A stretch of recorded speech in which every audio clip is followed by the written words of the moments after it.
All right, hey, what's up, guys? Aaron here from AaronsAnimals, along with Prince Michael, who's just hanging out for the time being. Welcome to the secret sauce of post-production and special effects.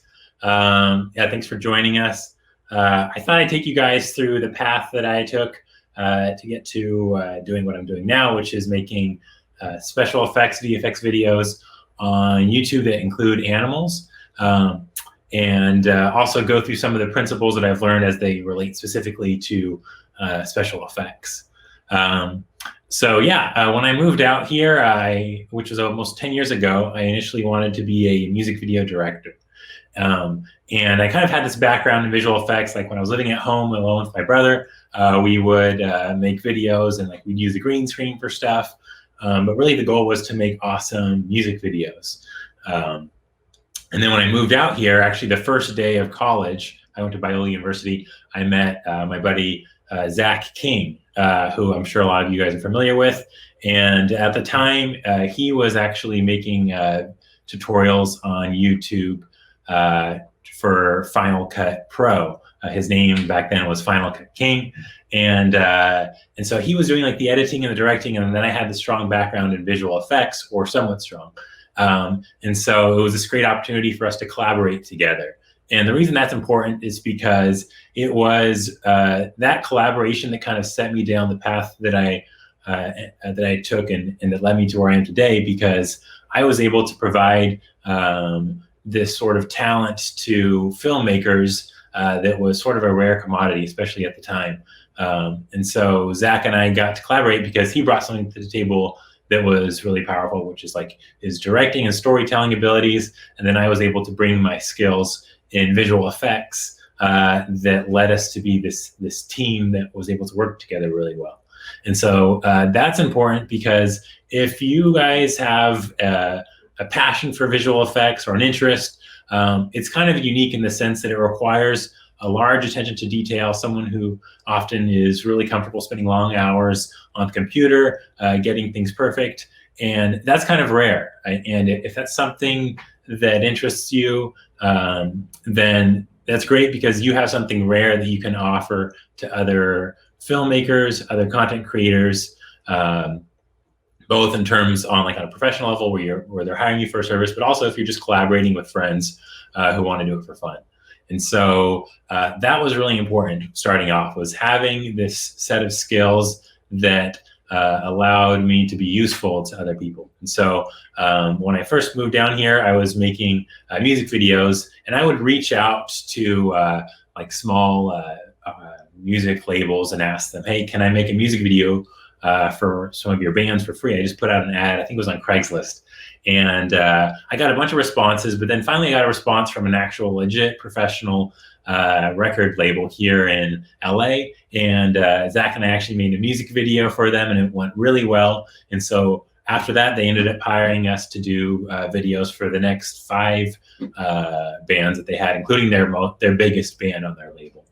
And so that was great, because it also allowed Zach and I to work together, but we got more experience, and we were able to actually start getting paid for the VFX work that we were doing. And so we were doing that, and then at the same time, Zach was doing these tutorials online for Final Cut Pro, and then he encouraged me to also do tutorials. So I started doing tutorials on After Effects on YouTube, and I would just do free tutorials, and that was great because I was able to use this information that I had to help benefit other people, and at the same time grow my audience. So that's really helpful, is when you can combine your passion with helping other people, and at the same time growing your career. And so that was a really important moment in my career, because I was able to start building the audience by teaching people what I knew about visual effects. So that's how I kind of got to really delve into the visual effects. And then it was probably 3 or 4 years after that that Zach and I made this video called Jedi Kittens. And it was one of our first viral videos ever. I had adopted these kittens, and we decided to make like a 15-second video, and it went viral for back in the day, which was like maybe 1 million views. and that kind of kickstarted everything. And then Michael here, who you can see is a really relaxed cat. I adopted while I was living in New York, and he's always been really chill. Like when I went to film school, they always say, you know, don't work with kids or animals. But yeah, I kind of found my niche doing that, because visual effects allowed me to do things that would otherwise be impossible, namely working with animals and achieving these effects that I hadn't seen before.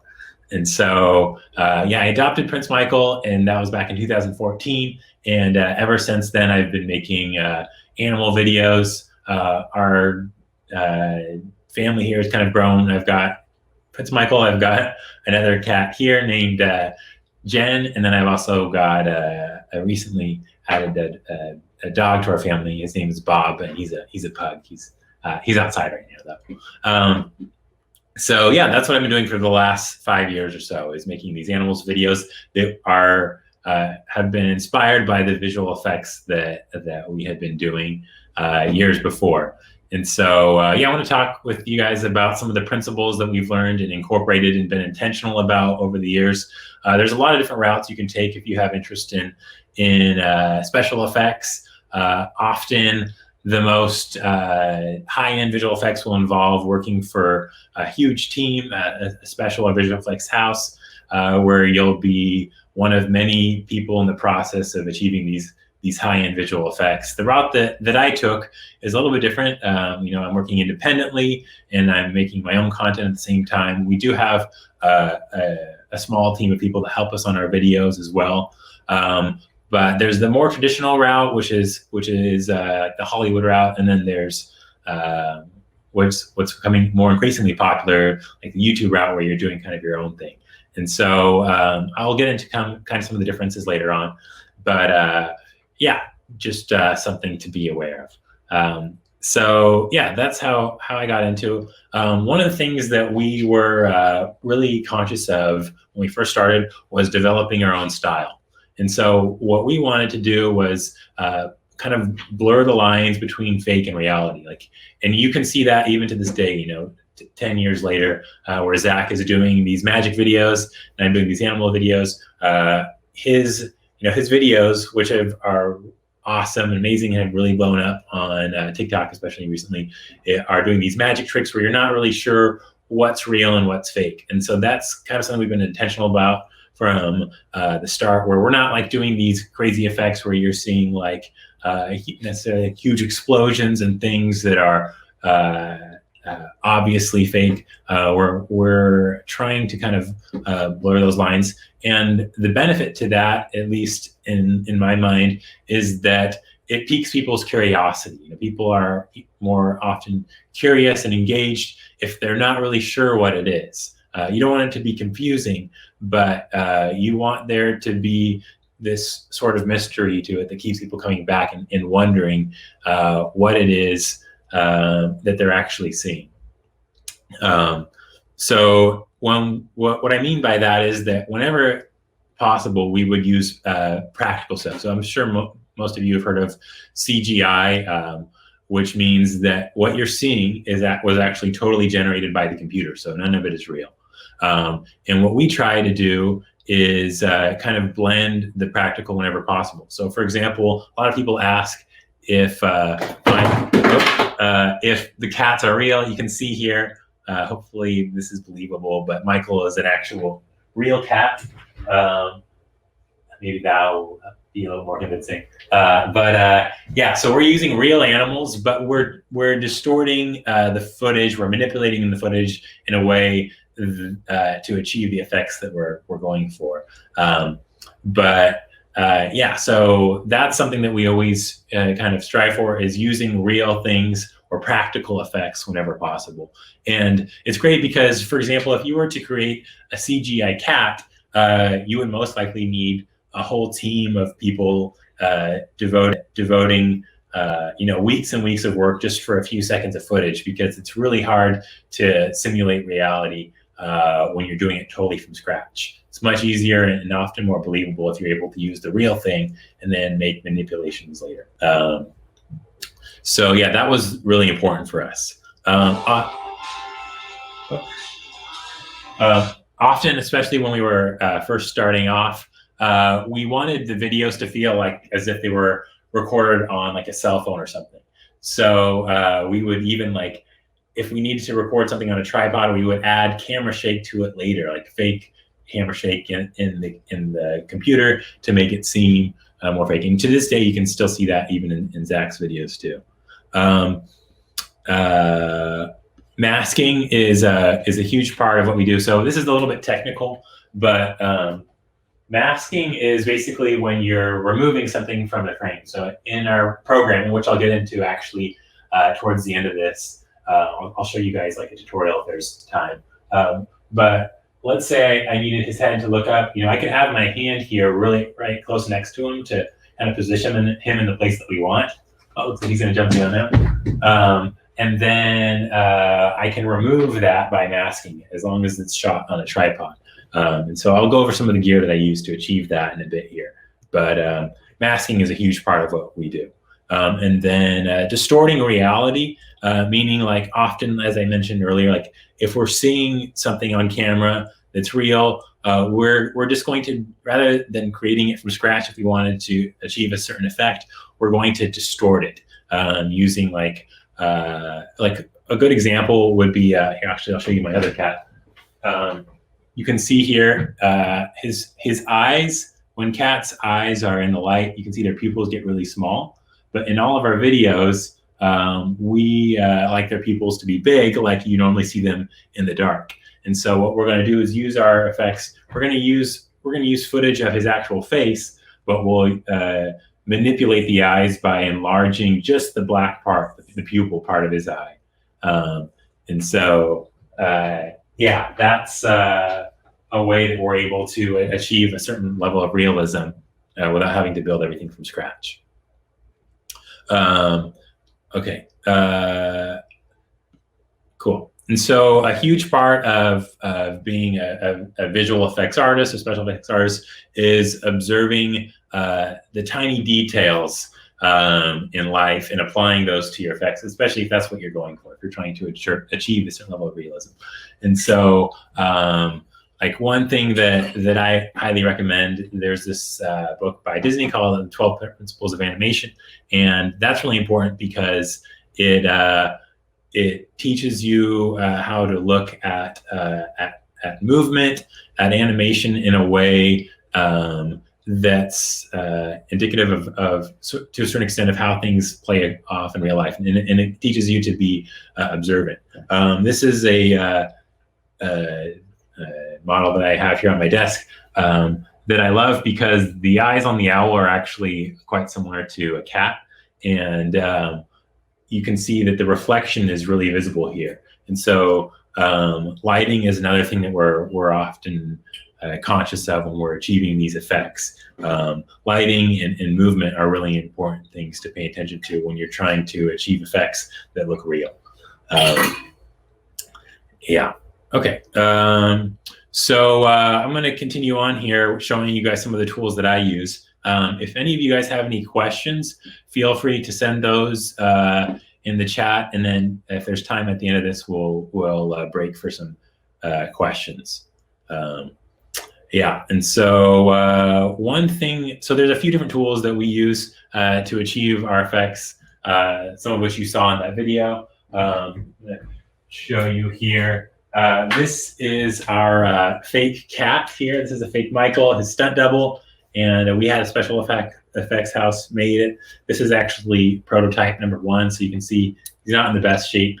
But yeah, you can see these limbs here, and you'll notice that it doesn't have a head or a tail. That's because those parts would be really difficult and unnecessary to fake. We would rather just green screen his head, and that's what we do, and green screen his tail if need be, and add that on top later. It's the body that's a little bit more difficult to manipulate on a real cat, and so we have these strings here that we use. In one of our next videos, we have him flying a kite. And so it would have been difficult to have his arms together like this, flying the kite. So instead, we use this fake dummy here. And if you guys want to see some more examples of how we use this, there's a video on our channel called How to Make a Cat Video. And that shows this in action. But yeah, this is a great tool that we use almost on every video to get some of the effects that we do. And it's great because it has fur that's like his, and so you get all of the lighting right when you're using it.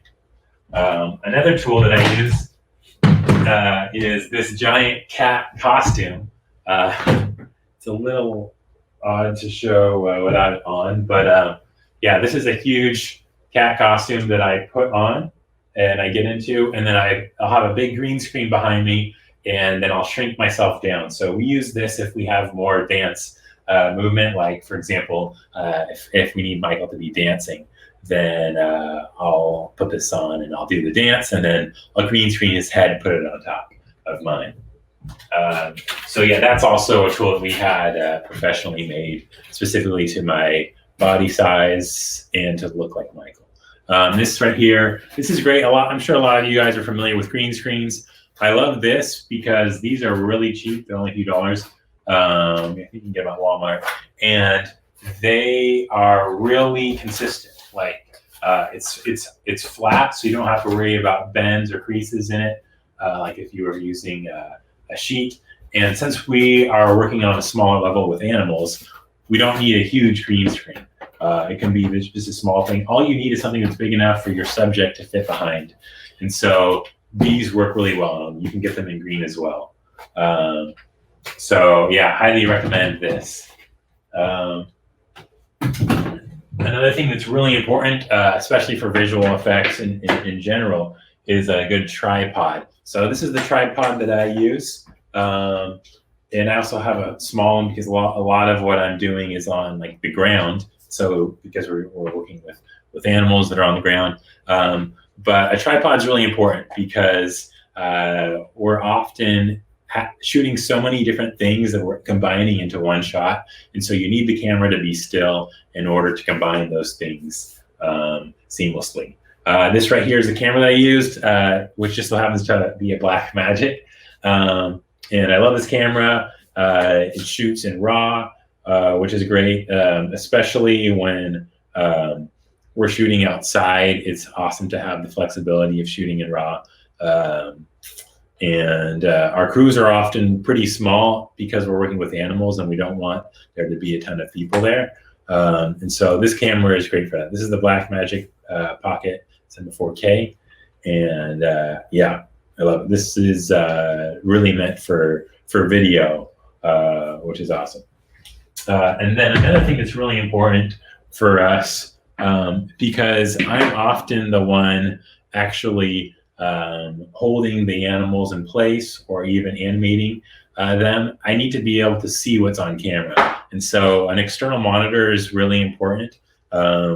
This one is especially bright outside since I'm shooting outside. So yeah, definitely highly recommend this piece of gear here so that while I'm manipulating the animals, for example, let's say if this was a shot and I needed his leg to be lifting up and down, I would be able to see myself in the camera doing that and know where he's framed and what the animation is looking like. Yeah, so that's pretty important. Obviously, I also use a laptop and software. The software I'm using for most all of my effects is After Effects and Mocha. And then I use Premiere to edit it all together. So we're using the Adobe suite for most all of this. Yeah, another thing I want to talk about is using your weaknesses to kind of benefit you. So, for example, like one of the weaknesses that we had, well, a few of them, and both of them are involved in the fact that we work with animals. There's just not a lot of people are doing that. So there's little competition, especially as it relates to visual effects. So if those are of you who are interested in doing visual effects independently, I highly recommend that you do something that's challenging that other people are either thinking to do or just not doing because it's too difficult. One of the benefits that we have to working with animals is that everything, not everything, but a lot of what we're doing is on a smaller scale. So we're able to do things. It's just often easier to do things small. Like, for example, you just noticed that green screen, which can be small and compact because we're working with animals. We've shot videos that involve animals like going on car chases through the streets, and because it's small, we're able to get away with these like elaborate car chases because it's all shrunken down. And so if, for example, you have limitations like that, like budget, then sometimes you can use that to your advantage by shrinking everything down. So yeah, that's something that I recommend is using your limitations to your advantage. So I want to go over some resources that I've used and that you can use to kind of help further your abilities in looking at like the specifics and the technical side of getting into visual effects. Video Copilot is a great resource, videocopilot.com or .net, I think. But yeah, Andrew Kramer, he's the man, and he taught me a lot of what I know about visual effects, especially when I was first starting off. FX PhD is another great resource, especially if you're looking to go the traditional Hollywood route, because they have a lot of really in-depth training on some of the more advanced programs like Nuke and Flame. I have a bunch of free tutorials that you can look at online. Actually, it's my old YouTube channel, so it's called the VFX Pro. And yeah, you can look into that. There's a lot of free tutorials on there. And actually, I did a whole series on how to do a lot of the effects that we use for these videos. At the time, I was actually using a teddy bear instead of real animals. So the training involves a teddy bear, but you'll learn about the masking, the rotoscoping, and how to do the manipulations to the face. And I used to charge for that, and I think it's still up for a price. But if any of you guys are watching this and want to get it for free, just shoot me an email, and I'll just send you the link so that you can download that training for free. I think it's like an hour and a half. So VFX Pro is my email, and you can send it there. Yeah.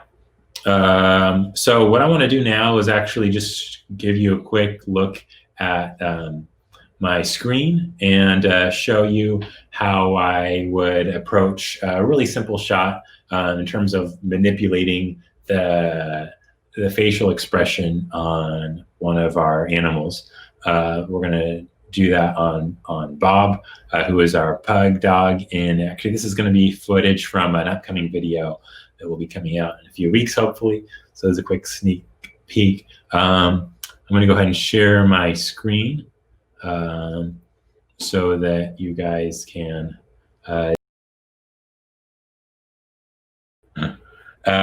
Okay, so I think this should be working now. You guys should be seeing my screen. If it's not, just let me know.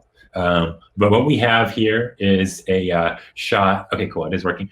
This is a shot of Bob. And you can see he's a pretty wild dog. He's pretty active. So sometimes it's harder to get him to sit still. And so you can see sometimes we'll just have someone there next to him, making sure that he sits still. And so what we want to do, we talked about masking, is just remove this hand. So it's pretty easy as long as we are shooting this on a tripod and have a back plate without that person there. And so you can see I'm going to just do a really rough job of this. But if I draw a mask around where he is, you can see now we've removed him and we just have the back plate, and now it looks like he's there on his own. So that's pretty easy to do. Now, what I'm going to show you, you'll notice his eyes are totally black. And so what we often like to do is add white to his eyes so that it makes it look like he's got googly eyes. We can also change the direction that he's looking. And so in order to do that, we open up this program here that is called Mocha. It comes free with After Effects. So that's pretty cool. We just track the shot. And so what we're doing here is called motion tracking. And once we track on his face, it's awesome because it allows us to manipulate it back in our other program. So yeah, we set up this track on his eyes specifically. And now we can come here back into After Effects and just apply that track to his face here.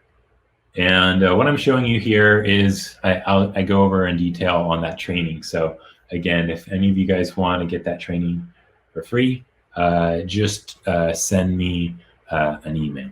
So now you can see here we have a track on his eyes, and if I solo that top layer, you can see that it's stuck on his eyes, and it's tracking on well. And now if we want to make it look like he's looking in a specific direction, what we do here is we just draw a mask using a white solid around his eyes, and this will allow us to adjust the direction that he's looking, or even exaggerate the extent to which he looks like he's got a lazy eye, which is probably my favorite part about Bob is his lazy eye. Okay, so now we're going to subtract these masks here, and I'll just turn this on first so you can kind of see what we're going for. And then we kind of feather it out here a bit. Cool. And last thing we're going to do is apply a blend mode of overlay. And so, yeah, you can see how that's already looking pretty solid. And as we now zoom out to this shot, you can see here that it looks pretty natural. And as his head moves, that follows along with him. And that's really all we need to do. If we wanted to have him looking a specific direction, for example, we could do that by adding some keyframes here. And let's say we wanted him to look off to the side, which I think we actually do for this video. We can just adjust the position of these masks here. And because we're using real footage of an actual pug, and we're just blending this layer on top of the reflections that his eyes already have, it's really convincing because we're not creating this from scratch. You can see it's only 50 seconds. And it's pretty cool that we're able to make those sort of manipulations. Okay. So yeah, you can see now we have him looking to the side. Cool. So yeah, that's a quick look into kind of like what goes on. Okay, so our first question is from Jada D-T. Do you have any tips? Oh, I think I lost it. I wonder if I can pull that up again. Okay, here we go. Do you have any tips on how to edit videos faster? It takes me days long, but if I'm uploading a video, I want to be able to get it done faster. Yeah, so that is kind of part of the nature of this line of work, is that often it takes a really long time. You know, people these days, there are apps like, I know TikTok has pretty cool filters, and it's kind of like one of the frustrating things about being a visual effects artist. I remember like when I was first releasing the videos, especially the shorter videos on Vine, people asked, oh, what app did you use to make this? Because a lot of people expect these effects to be done on apps, just like the swipe of a finger. But a lot of the effects that we're doing, especially when they're more detailed, require a lot of time, a lot of attention to detail. On the shot we just did, you can see we're going through every single shot, frame by frame, making manipulations to the face. And so it just takes a lot of time. If you want to increase your time, there are, depending on what you're doing, there are scripts out there that can kind of help automate certain parts of the process. aescripts.com is a website that I use to kind of speed up some of the work that I do. And we've made some in-house proprietary scripts to speed up the process as well. But yeah, if you're wanting to save time, yeah, it's a challenge, because most of the time, for every hour that we spend filming something, it's 3 or 4 hours. Actually, more than that. It's probably like 10 hours in the edit bay making adjustments. So yeah, it's a challenge, but it does take a lot of time, especially depending on the type of work that you're doing. If you're not cut out for the type of work, I know I recently started looking online for different services that will actually outsource some of the more tedious work. Like I think Upwork is a site where you can find help that way, or Fiverr as well. Yeah. Okay, I think we're ready for the next question. Hi, how's it going? It's going great. Yeah, how you doing? Pretty good. Yeah, I had a question, but I wanted to say I'm a streamer on Twitch for 2 years. Called the Hypnotic Gamer, and I've also done some videos on YouTube, but more mainly on Twitch. And I guess my question is, I'm gonna be like a film major at UC Santa Barbara, and I wanted to know if the first thing I should focus on is visual effects, or should I just focus on something else? Like, what do you think is like kind of the progression of like doing film and stuff like that? Yeah, that's a great question. So film school, yeah, I often get questions about film school. Film school is great. I went to film school. The biggest benefit by far for me at film school was the community that I was surrounded with. It wasn't necessarily what I was learning in the classes, but there's two big benefits. One is the community that you're surrounded with, meaning other film students that share your ambition. And the second is access to like the gear so that you can get experience working on your own projects. But if you have interest in visual effects and you develop that skill, then that's really, I would recommend doing that, but on your own time, so that when you get into film school, you can have that skill and you can use it to benefit other students and collaborate with other students. Because like I had mentioned at the beginning, it's kind of a rare skill to have in film school, and so having that, you're going to get a lot of opportunities to work with other students because you have that skill. So I would say, because there's so many resources online, I would say really devote a lot of time to learning visual effects if it's something that interests you, and then by the time you get to film school, you'll have those skills, and then you'll be able to, obviously you'll continue to develop them. But if you have a pretty strong skill set and reel under your belt before you get into film school, that's a huge benefit. Perfect, thank you. Yeah, no problem. Thanks, Anna. Okay, for those of us who can't afford, let me close this, expensive software like Adobe Suite, what free and easy to use apps do you recommend? So there's plenty of apps out there that will allow you to do effects. Now, if you're a student, I think you can get a serious discount off of the Adobe Suite. And it's different than it was in the past, in the sense that now you're paying for a monthly trial or a monthly subscription. So it's not quite as expensive as it used to be, when you'd have to pay like $500-600 up front. They also have free trials. So really, if you want to get in, I guess it kind of depends on what your end goal is with visual effects. If you're wanting to get into visual effects as a career, then you definitely are going to want to look into getting the professional software, whether it be After Effects, Nuke, Flame. Yeah, so you definitely want to go that route. And there are free trials, and there's a lot of great opportunities for you to try the software, or even interning at a place that has the software if you are a student.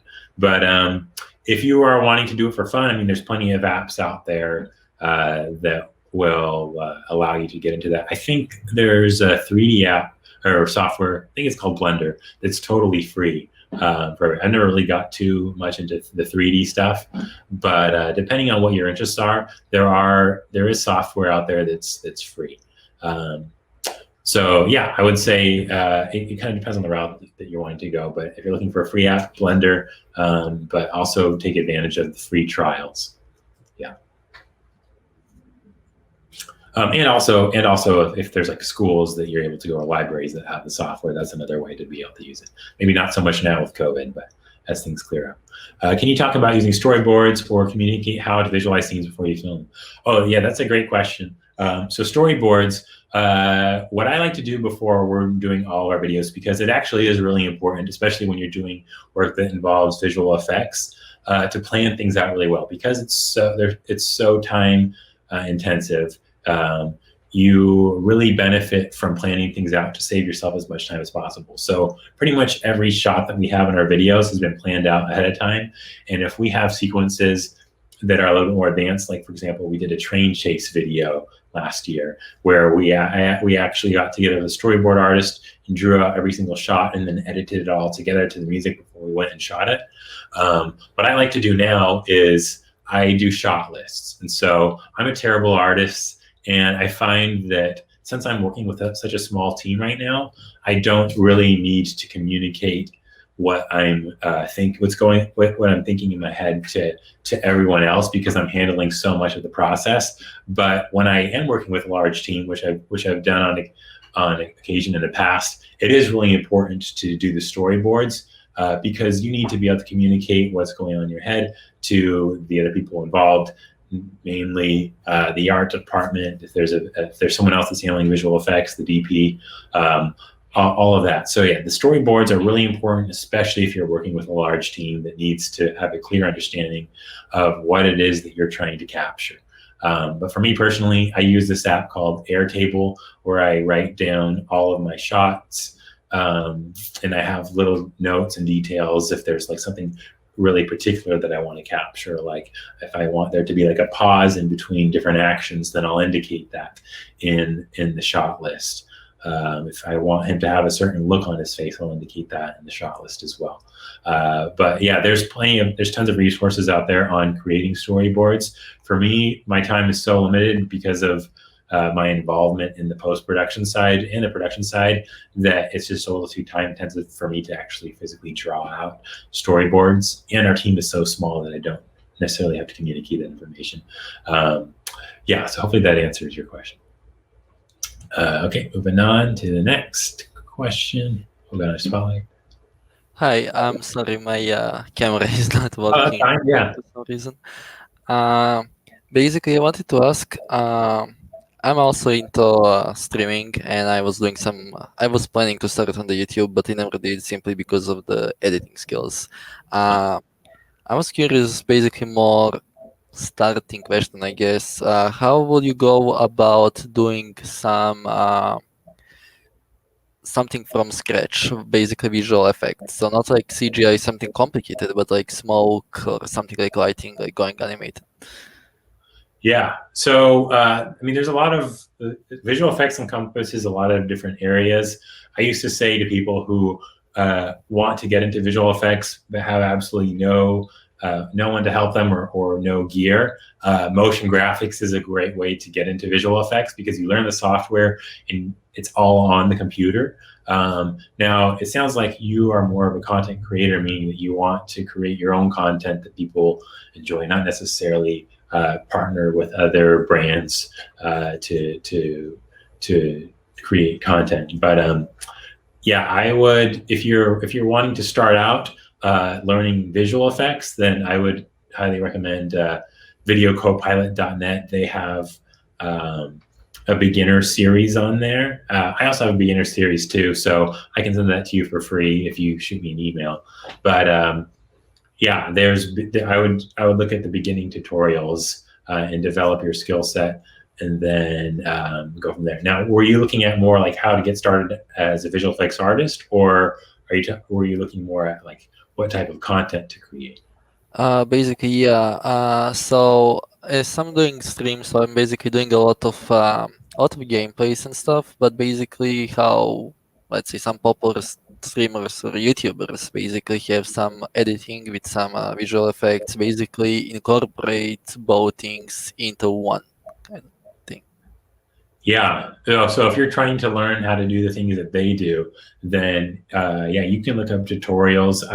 I'm not totally familiar with the videos you're referring to, but often when I've seen those videos, there's motion graphics. They're using templates. They're doing like meme type animations, and so a lot of that stuff's pretty basic. I would look at Video Copilot, because what they have on there encompasses a lot of what's involved in those types of shots, if I'm thinking of the right thing. Yeah, videocopilot.net is a great way. All right, thank you. Yeah, no problem. Okay, I think we have time for a few more. Okay, question from Anthony Islis. How many years did it take for you to feel comfortable with the basic aspects in editing and VFX? How long does it take you to learn? Oh, looks like it disappeared. How long does it take you to learn any new techniques or skills you discover from colleagues or new?